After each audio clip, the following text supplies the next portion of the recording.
إلا الله لا إله إلا الله لا إله إلا الله لا إله إلا الله لا إله إلا الله لا إله إلا الله لا إله إلا الله لا إله إلا الله لا إله إلا الله.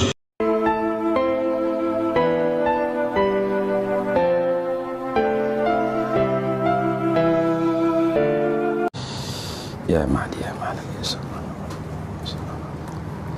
يا مرشدنا ومعلمنا يا مسبب الأسباب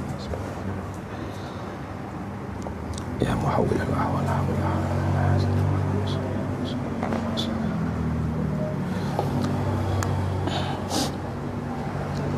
Assalamualaikum warahmatullahi wabarakatuh.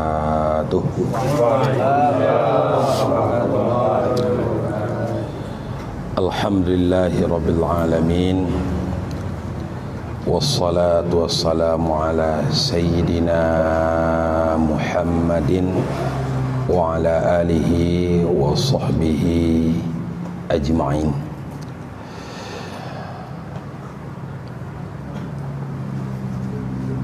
Bapak-bapak, ibu-ibu yang dirahmati Allah, bersyukur kita kepada Allah atas rahmat, hidayah dan taufik Allah kepada kita bersama. Salawat dan salam untuk Nabi kita Muhammad sallallahu alaihi wasallam. Tentunya kita tidak akan melupakan jasa dari guru-guru kita, jasa dari teman-teman kita, terutama guru rohani kita. Semoga Allah selalu menambah ma'rifat dan kesehatan guru kita. Amin ya rabbal alamin. Kemudian seluruh daripada pengurus pengkajian kita, baik di Kepri ataupun di Batam, di posko yang kecil tak akan tersebutkan namanya, yang besar tak akan terhimbaukan gelarnya, kita tumpangkan saja kepada pembicara sebelumnya. Baik bapak-bapak yang dirahmati Allah, kajian kita malam ini judulnya adalah tahzib, artinya melatih diri atau berlatih-latih. Melatih diri artinya adalah diri kita ini adalah diri yang tidak mampu mencapai qasad, maksud kita bertemu Allah. Untuk bertemu Allah itu berat. Karena berat untuk bertemu Allah, maka perlu kita latih diri kita agar kita bertemu dengan Allah. Apa itu yang dikatakan dengan bertemu dengan Allah? Yaitu bermakrifah dengan Allah.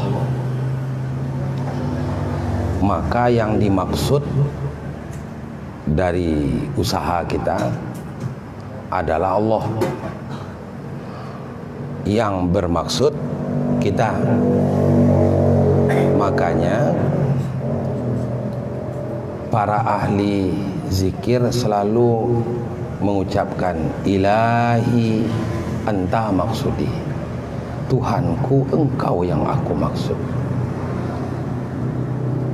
Belum nyata dan terang olehku siapa engkau ya Allah, karena banyak yang menghalangi, karena ada hijab antara aku dengan engkau. Hijab antara kita dengan Tuhan itu sangat tebal. Apa hijab itu? Hijab antara kita dengan Allah itu adalah dosa.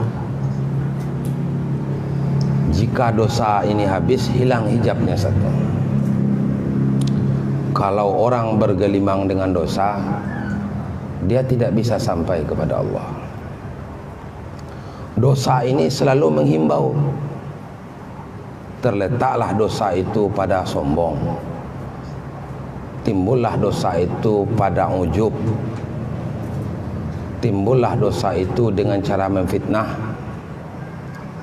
Agar kita jangan memfitnah lagi, agar kita jangan sombong lagi, agar kita jangan berdusta lagi, agar kita jangan ujub lagi, agar hilang dalam diri kita ini keakuan diri, maka kita belajarlah. Apa yang kita belajar supaya hilang itu, terkarat, terpotong semuanya. Keangkuhan, kebesaran, baju gagah, peci putih, tak pernah memungut sampah, sekarang coba buang itu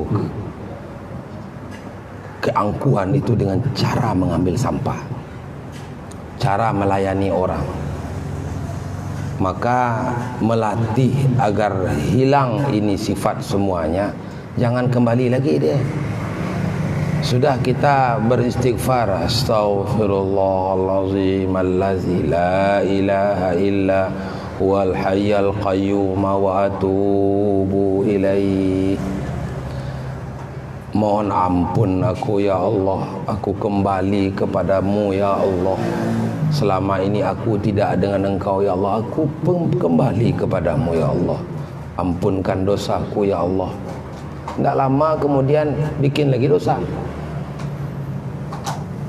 dengan sebab keberadaan yang ada pada kita, uang yang ada pada kita, pangkat yang ada pada kita, kedudukan sosial yang ada pada kita. Wah, ini Buya ini ngapain juga Buya cuci-cuci piring? Oh, saya ini orang tajir ini, punya anak buah saya ratusan orang, ngapain juga saya ngambil air? Saya yang harus diambilkan air. Ini saya ini orang berpangkat, berkedudukan, ngapain juga saya ngantarin ini, ngantarin itu. Timbul keangkuhan dengan sebab nikmat Allah. Seharusnya nikmat Allah disyukuri, malah membuat kita kufur dengan nikmat Allah. Itu yang dimaksud dengan melatih diri, agar jangan timbul lagi ini dosa. Udah taubat balik lagi, udah taubat balik lagi. Bagaimana memupusnya? Bagaimana menghilangkannya?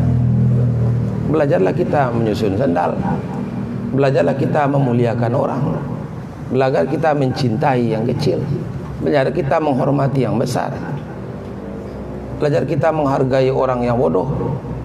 Selama ini kita menghormati orang yang pintar, tapi tak bisa kita menghormati orang yang bodoh. Selama ini kita menyayangi keluarga kita saja, tak pandai kita menyayangi keluarga orang lain. Padahal orang mukmin itu katanya bersaudara. Sakit orang mukmin yang lain, sakit kita, sakit saudara kita. Tak pandai kita untuk membesuknya. Sedih saudara kita, tak pandai kita membantunya. Luka saudara kita, tak pandai kita untuk menolongnya, memberikan sedikit penawar. Kita merasa diri kita hebat, kita merasa kita lebih mulia dari orang lain. Sadar kita, astagfirullahaladzim, balik lagi seperti itu. Makanya orang tauhid, orang bertauhid tasawuf, orang yang bertariqah, belajar menghinakan diri. Bukan hina dirinya, tapi belajar menghinakan diri. Ambilin kopi, bersihkan tempat, itu namanya berkhidmat. Berkhidmat bukan sekedar berkhidmat, tapi berkhidmat itu tidak berhenti kemauannya hanya untuk berkhidmat. Berkhidmat untuk tidak berkhidmat, bukan untuk berkhidmat saja, tapi berkhidmat untuk mencari keridhaan Allah. Berkhidmat bukan untuk berkhidmat, tetapi berkhidmat untuk mendapat keridhaan Allah. Tidak berhenti. Kalau berhenti sehingga itu artinya ibarat berjalan, terputus itu jalannya, tak nyambung. Itu yang pertama. Yang kedua, terangkan oleh guru kita Wali Nanggro, Bubun, kita dilatih untuk melatih hal. Hal udah ada. Apa itu hal? Hal itu kondisi awarid yang datang. Awarid itu apa? Warid, bukan awarid ya. Warid, waridat. Warid itu satu kemuliaan pada kita. Ingin kita berderma, itu hal. Ingin kita taubat, Tuhan udah ada ini. Dengan sebab kita baca la ilaha illallah, la ilaha illallah, la ilaha illallah. Udah biasa kita nyebut la ilaha illallah. Datang warid kepada kita. Apa waridnya? Dulu kata-kata kita kasar, sekarang udah lembut. Itu warid. Dulu kita kalau berbuat itu tak ikhlas, sekarang udah ikhlas. Dulu tak ada keinginan kita menyesal terhadap dosa-dosa kita, sekarang udah ada menyesal. Dulu tak ada niat dan kasat hati kita untuk sampai kepada Allah, sekarang udah sampai. Itu warid. Orang yang dapat warid itu, kita semuanya dapat warid, hanya beda tingkat-tingkat aja. Makanya warid itu disebut bukti atas adanya hal, tingkatan-tingkatan kita menuju Allah. Tapi tingkatan ini bisa hilang, turun lagi. Itu beda maqam dengan hal. Jadi dalam ilmu tasawuf ada maqam, ada hal. Ada maqam orang taubat, ada hal orang taubat. Belum tentu itu sudah kokoh pada dirinya, belum, karena belum menjadi maqam. Kalau dia sudah jadi maqam, itu tak berubah lagi. Sampai terkunci dia menjadi maqam taubat kita ini, tak berbalik lagi ke belakang, maka perlu dilatih. Apa cara melatihnya? Hilangkan keangkuhan ilmu. Saya ini buya ini, kitab saya setinggi masjid, pustaka saya banyak, dapat oleh saya baca kitab kuning, baca kitab putih, kitab lama, kitab sekarang, hafal saya matan alfiyah, dapat saya ilmu balaghah, nahwu, saraf, mantik, segala macam. Saya ahli ini, ahli itu. Saya pandai ilmu fikih. Ini menghalangi kita dengan Allah. Kenapa? Karena ilmu itu selalu ingin mendapatkan keuntungan. Orang kalau berilmu, daya ilmu, rasam ilmu, ingin mendebat, ingin menyalahkan orang. Maka jangan dikatakan orang berilmu itu tidak berbahaya untuk dirinya jika ia tidak melatih dirinya. Maka tak ada ketergantungan. Orang alim dengan orang tak alim kalau berzikir sama saja. Berat orang alim berzikir karena ditimbang-timbang oleh akalnya. Ngapain pula lah ini Ustaz Imrizal zikir geleng-geleng kepala. Ini mana dalilnya nih? Hadisnya mana nih? Qurannya mana? Riwayatnya sahih apa enggak nih? Hasan atau apa ini? Masyhur hadisnya atau ahad ini? Atau hadisnya ini mutawatir? Itu hadisnya dhaifnya bagaimana ini? Di kitab mana dapat ini? Sibuklah pikir-pikir itu aja. Akhirnya tak sampai kepada tujuan. Makanya kalau zikir lipat kitab, patuh kepada guru. Tidak ada sampai kepada Allah. Tidak ada orang alim karena alimnya sampai kepada Allah. Kenapa? Karena orang berilmu biasanya dia suka mendebatkan. Dia cari, dia gali juga. Ini tidak ada dikerjakan Nabi ini. Mana ada lah pula dalil la ilaha illallah. Geleng-geleng kepala dia ni. Ngapain pula ni? Itu. Jangan dikatakan ilmu tak punya afatul ilmi. Tapi ingat, hal akan naik dengan sebab mengamalkan ilmu. Ilmu tidak berhenti pada ilmu, tapi ilmu diamalkan. Orang yang tidak beramal atas ilmunya, maka ilmunya tak akan ada faidah untuknya. Orang yang berilmu tapi tak beramal, dak ubahnya bagaikan pohon tak berbuah. Besar rimbun daunnya, batangnya kokoh, dahannya bercabang, rantingnya pun banyak, tapi tak ada buah, tak ada yang akan bisa diambil manfaat dari ilmunya. Kenapa? Karena tak beramal. Orang yang beramal, taat, baik, sesuai dengan ilmu yang telah diajarkan, yang telah dipelajari, yang telah diambil, yang telah ditekuni setekun-tekunnya, dicari dalilnya sekokoh-kokohnya, tak ragu lagi, maka ilmu adalah untuk amal. Ilmu bukan untuk ilmu, tetapi ilmu untuk amal. Bila mana ilmu untuk ilmu, maka jadilah ahli ilmu menjadi ahli yang jahil. Dia tak akan percaya dengan ilmunya, malah akan gelap dengan ilmunya. Makanya orang yang berilmu, amallah. Berteriak-teriak kita salat malam, kerjakanlah. Salat malam itu bagus. Nanti kapan salat malam? Tak ada salat malam. Oh, mari kita bersedekah. Dia ustaz lalu kotak di sampingnya tak pandai isi agak 10.000 rupiah ya. Dia ahli ilmu ni. Ini adalah bahaya daripada ilmu. Kalau ilmu untuk ilmu, tetapi ilmu bukan untuk ilmu, tapi ilmu untuk amal. Bila mana amal bertambah, maka hal akan naik terus. Bila mana sudah lama hal itu semakin lama naik, maka duduk dia menjadi maqam. Tenang nafsu ketika itu. Kalau tidak ada akan tenang-tenang. Maka ilmu menghendaki hal akan melahirkan ma'rifat kepada Allah. Maka apabila orang telah bermakrifat, akan dapat ilmu. Ilmu mana lagi yang dapat?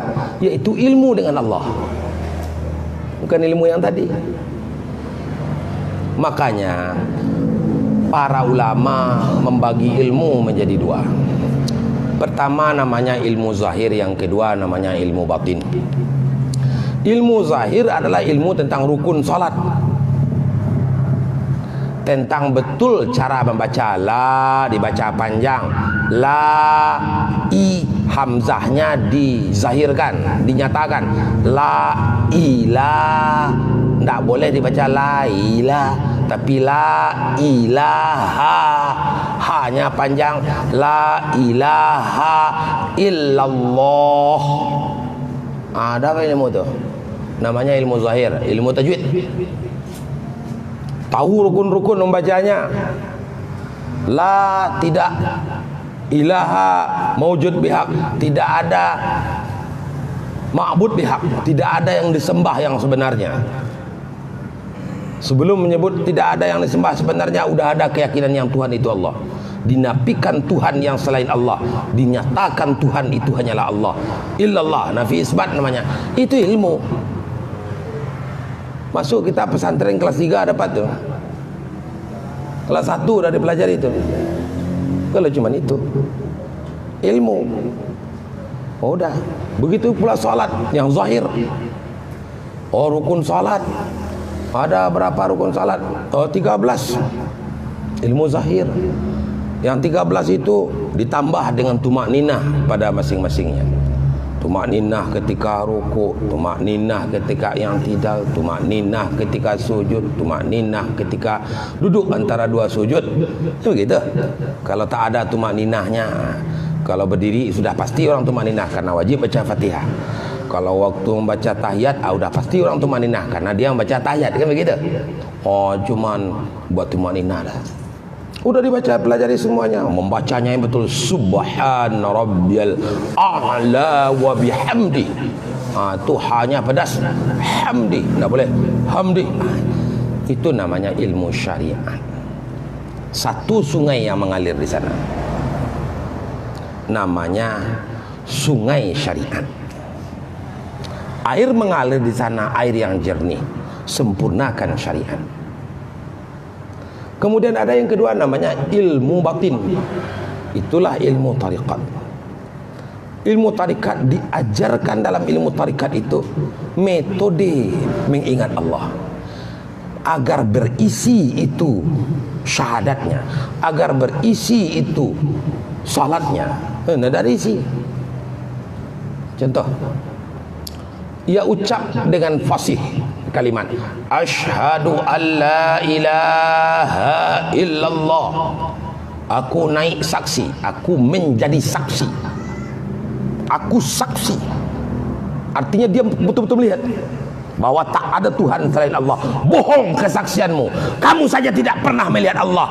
Anda katakan bahwa Anda melihat Allah, kesaksian Anda dusta. Dusta itu.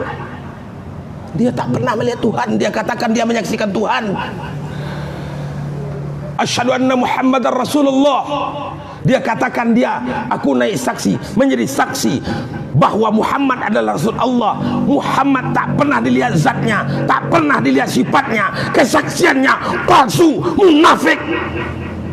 Jadilah ahli syariat, menjadi ahli munafik. Dan sampai kepada Allah, karena dia bersaksi dengan kemunafikan yang ada padanya. Makanya seseorang yang irtihal, yang berjalan kepada Allah, berhijrah dia dari watan hissi kepada watan ruh, makna, dari tanah air hissi yang nampak zahir kepada yang tak nampak. Dari mana dia berjalan? Dari syariat. Dia berjalan kepada isi dari syariat itu. Bagaimana caranya? Kalau dia tidak mempelajari ilmu tariqat, bagaimana caranya? Bagaimana dia mencari?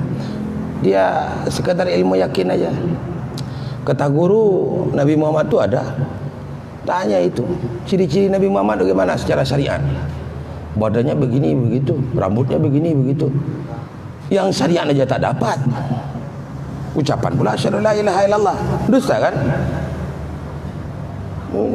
Tak sesuai itu.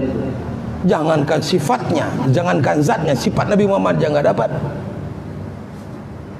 Nah, ini makanya perlu tariqat, ilmu batin, mencari rasa. Kita tak pernah bertemu dengan Nabi Muhammad sallallahu alaihi wasallam. Kita hanya bertemu dengan pewarisnya. Siapa pewarisnya? Al-ulama warasatul anbiya. Siapa itu ilmu yang diturunkan oleh Rasulullah sallallahu alaihi wasallam kepada Sayyidina Abu Bakar, kepada Sayyidina Utsman, kepada Sayyidina Umar bin Khattab, kepada Sayyidina Ali bin Abi Talib, sampai kepada guru-guru. Diturunkanlah ilmu yang spesial. Ya Rasulullah, kata Sayyidina Ali, aku ingin zikir yang spesial, yang lebih lezat, yang lebih enak, yang lebih bagus, yang tidak diketahui oleh orang, yang belum engkau sampaikan kepada orang. Minta yang spesial kepada Rasulullah. Sayyidina Ali katanya, tunjukkan caranya. Kalau kamu ingin mendapat rasa bertuhan, berangkat engkau dari ilmu yakin kepada ainul yakin, dari ilmu yakin kepada hakul yakin. Coba kau pejam matanya, ghammid ainak wa qul la ilaha illallah, la ilaha illallah, la ilaha illallah. 3 kali dibaca Rasulullah, diulang oleh Sayyidina Ali, la ilaha illallah 3 kali. Dia pejamkan mata. Oh, begitu caranya. Ini dipelajari di dalam ilmu tariqat, tak bertemu dalam kitab fikih. Ini namanya melatih. Maka mengucapkan la ilaha illallah, tenggelam kita dalam kalimah. Langkah pertama terletak pada kita, la ilaha illallah.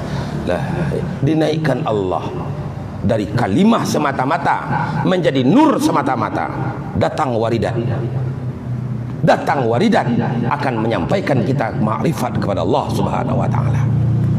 Jangan kita bersahadat, sahadatnya palsu. Katakan naik saksi, menjadi saksi. Batal saksi kita kalau tidak ada rasa dengan Tuhan. Batal saksi kita mengakui Nabi Muhammad, tapi zat dan sifatnya tidak tahu. Zat dan sifat Allah tidak faham. Maka ilmu yang mengajarkan, menyampaikan orang kepada zat dan sifat Allah hanyalah ilmu tarekat, tak ada yang lain. Maka bermuaralah ilmu zahir tadi dengan ilmu batin di dalam satu buah lautan, bertemu di ujungnya. Itulah yang disebut dengan ilmu hakikat. Nah, apabila sudah sampai kepada hakikat, naik sedikit sampai kepada ma'rifat kepada Allah Subhanahu wa taala. Kapan orang bisa bermakrifat? Kalau dia tidak latih, hilang lagi. Udah dapat rasa sedikit zikir la ilaha illallah enaknya, terganggu lah sedikit. Timbul balas, tak datang zikir ratib, tak datang bertawajuh, tak datang berzikir lagi, tak mau melatih-latih diri lagi. Akhirnya ayam yang kita tangkap udah hampir dapat, udah dikit lagi dekat kaki kita, dekat lagi, lepas tuh ayam. Kadang-kadang yang udah di tangan juga bisa terbang. Nah, inilah perlunya kita melatih.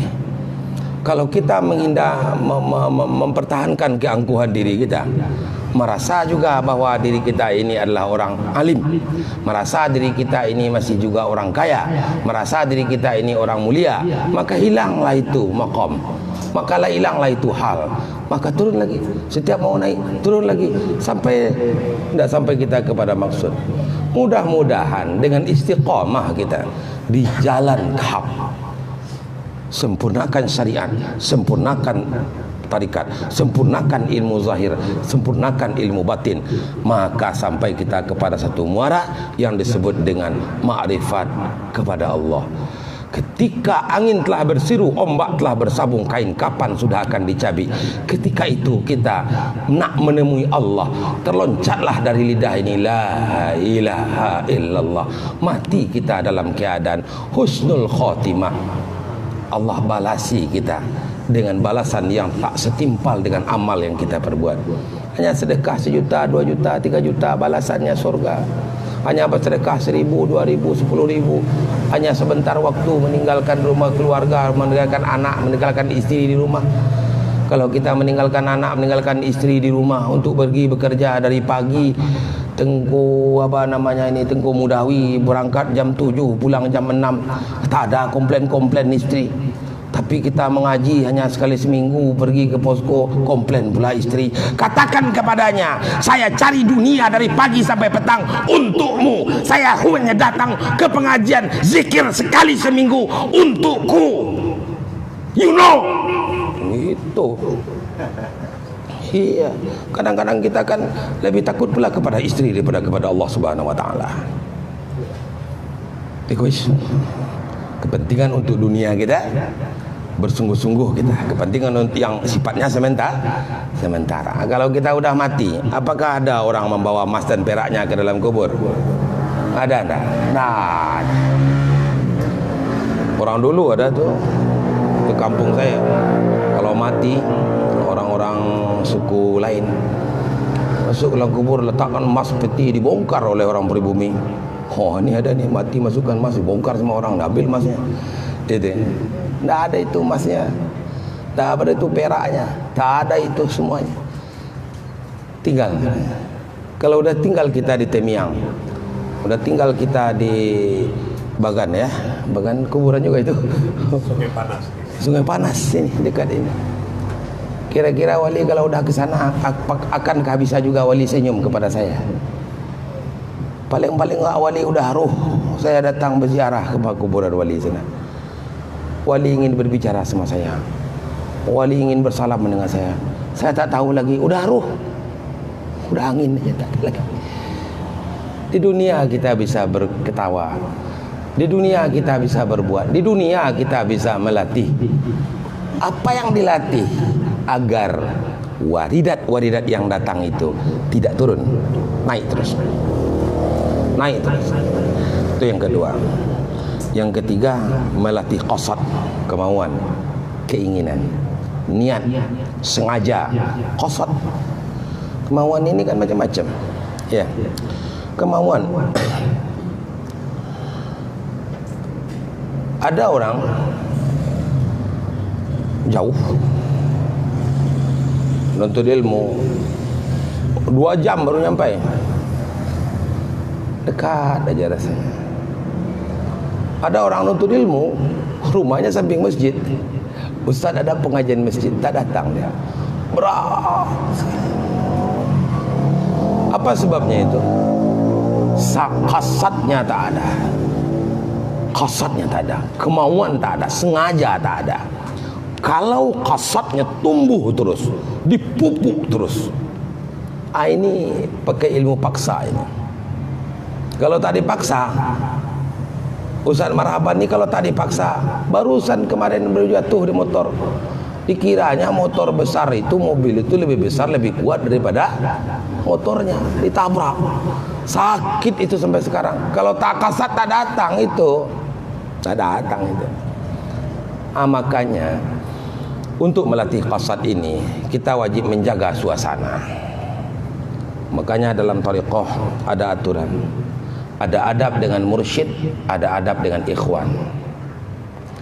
Adab dengan mursyid udah kita amalkan walaupun belum sempurna. Adab dengan ikhwan udah kita amalkan tapi terkadang belum sempurna. Memperhatikan kawan, membuat nyaman kawan, tak menyakitinya, tak menyanggah apa omongannya, membiarkan dia berbicara dahulu, kita dengar dengan baik, melemparkan senyum kepada kawan, menanyakan kesehatannya. Ini akan membuat suasana bagus. Suasana yang bagus itulah yang akan memotivasi orang untuk hadir. Kalau suasana tidak bagus, ngapain saya pengaji zikir? Orang di sana bergunjing aja terus. Ngapain juga saya ke sana? Saya di sana orang muka masam aja sama saya terus. Akhirnya qasadnya hilang. Nah, ini yang dimaksud dengan melatih. Jadi melatih qasad, memperkuat qasad agar qasad orang berbuat bukan karena apa-apa tapi karena cinta. Kalau udah cinta yang berbuat, yang berat jadi ringan. Tapi kalau tidak cinta, kayak kita ngasih sumbangan, datang orang minta sumbangan di tepi jalan perempatan, dia gitar-gitar, tung, baju jelek, nggak dikasih, dia udah begini kantongnya, mau dikasih hati kesal. Alhamdulillah, kasih aja 5 perak, 500 perak. Kadang-kadang karena tak cinta.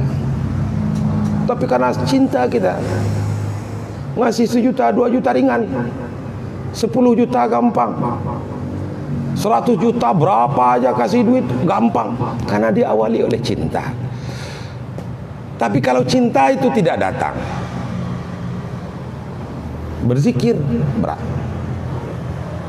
Nah, menumbuhkan cinta itu adalah dengan membuat nyaman suasana. Nah, itu di dalam kajian sudah dikatakan qasad wajib didasarkan kepada cinta, bukan qasad digantungkan kepada kehendak ilmu. Kalau maunya kita, kalau saya kasih pengajian, saya kalau tadi kasih honor 1.500.000, berapa ruginya saya itu? Pesantren saya bayar dulu. Auzubillah. Mudah-mudahan Allah melindungi kita, Bapak. Dijauhkan Allah dalam hati kita ini cinta kepada rabham minad dunia. Kalau orang sudah duduk aja, saya di rumah dapat duit juga, saya ngapain saya ngaji sana? Honor saya cuma 100.000, khotbah ngapain saya sana? Jamaahnya cuma kasih duit 50.000. Inilah bahayanya para ustaz-ustaz. Maaf, saya yakin tidak semua ustaz, banyak ustaz ini yang ikhlas. Tapi itulah bahaya sebagian ustaz. Nggak mau dia, saya cuma dapat free aja sana tuh. Dia tidak tahu bahwa duduk dalam halqah ilmu, artinya duduk dalam halqah zikir, malaikat mengembangkan sayapnya. Seraya malaikat berdoa kepada Allah, siapa yang ada di sini ya Allah, Engkau ampunkan jugalah ya Allah, lapangkanlah hidupnya ya Allah. Duduk dalam majelis zikir, Allah mudahkan rezeki kita, Allah berikan kepada kita keampunan walaupun dosa kita seperti buih di laut. Allah tunjukkan jalan keluar bagi kita. Nah, inilah gunanya ilmu motivasi. Nah, jadi melatih diri sebenarnya adalah untuk menggapai makrifat kepada Allah. Tujuannya agar kita bermakrifat. Orang yang bertauhid tasawuf, orang yang bertasawuf, dia akan selalu melatih diri, belajar menghargai orang. Walaupun yang disampaikan orang kita udah tahu kita nih. Itu main nih. Oh, singgung orang, sakit hati orang. Apa Buya ini? Belum jadi kita ngomong udah diputus nih, kakak hebat aneh betul nih Buya ini. Gitu. Maka jauh akhlak akan terbina dengan baik kalau kita belajar memupus kebesaran diri kita, kekayaan diri kita, kemuliaan yang ditumpangkan. Karena itu semuanya al-awaik. Karena status yang Allah berikan kepada kita, nikmat yang Allah berikan kita, banyak menghalangi kita untuk dekat dengan Allah Subhanahu wa taala. Mudah-mudahan kajian ini ada manfaatnya untuk yang menyampaikan dan yang mendengarkan disampaikan. Ada berkah, ada manfaatnya. Billahi taufik. Assalamualaikum warahmatullahi wabarakatuh. Waalaikumsalam warahmatullahi wabarakatuh.